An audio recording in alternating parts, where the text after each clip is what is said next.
Guys, nandito tayo sa Shell. Ayan. Meron tayong nakita. Isang tropa. Idol! Ayan, shoutout pala sa mga viewers natin, boss. At please, yung mga hindi pa nakapapalo sa Facebook and YouTube channel ko, Marine Warlord. Ayan guys, makikita natin. Makikita nyo yung mga iba't ibang klaseng content ko regarding sa Philippine Marine Corps. Rura! Salamat, Idol! So, ayan guys. So, eto guys, kaya tayo nandito si Pops. Nadaanan natin. Kasi meron tayong talagang top subject natin is content natin is yung pagbabayad natin ng BIR. Last year, siguro napanood nyo rin yun. Thank you for watching. Sobrang daming nanood doon. So, bibigay ko kayo kung ba tayo nandito ulit para at least, ngayon kasi magbabayad na tayo before. Nag-register tayo. So, ngayon mag-payment tayo. Annually kasi yung T-number para doon sa mga gustong kumuha ng requirements. Ibahin din natin yon and then ilalabas ko na rin yung para isang trabaho na lang. So, tingnan nyo po yung ating SEC. Tapos yung aming BIR. Ayan. So, next ko naman yung DTI. Pero ito kasi, kahit wala ka na nun, okay lang. Magkukuha na lang ako ng resibo nito. So, kukunin natin mamaya yung resibo nito, guys. So, ito kasi yung SEC natin. Yun na.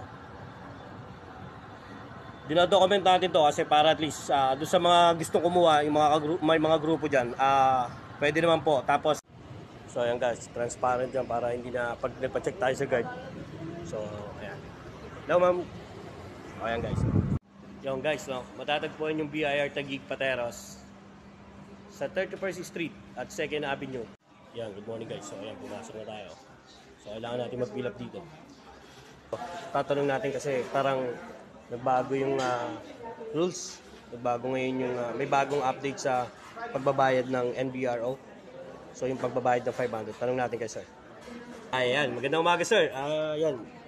So nagtanong tayo kay sir. So hindi na po pala ngayon Yes sir, wala na po tayong annual registration fee for effective January 22, 2024. So meron po tayong tax advisory na nilabas. Yun. Ito po siya. So moving forward, kailangan nyo lang po mag-update ng mga certificate of registration and okay na. Hindi na po kayo kailangan mag-file yearly ng 500. Okay, that's good. So ito yung bagong advisory. Yes sir. So ayan. So pwede makingin ito sir para at least may idea yung... Kay Kuya po, meron po silang mga copies ng mga Okay. Maraming salamat sir sa information. Thank you po. Ito po yung form para sa update ng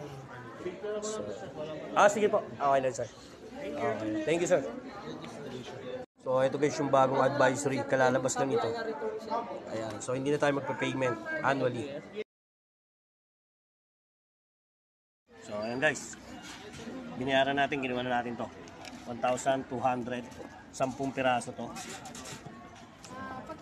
Ayan po yung magiging official receipt natin. Ayan.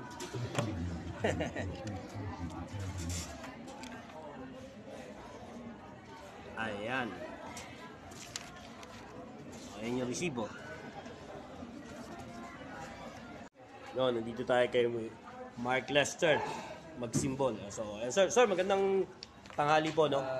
Good afternoon po. Sir, magtatanong lang ako para hindi na maabala para sa information ng lahat. Yes po. Kung magre-register, sir, kailangan nila ng ID. ID? Nataga doon sila.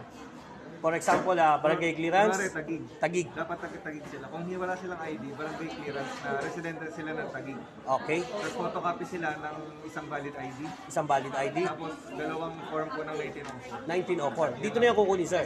Ito, yung 1904. Pakiulit nga po sir ng requirements.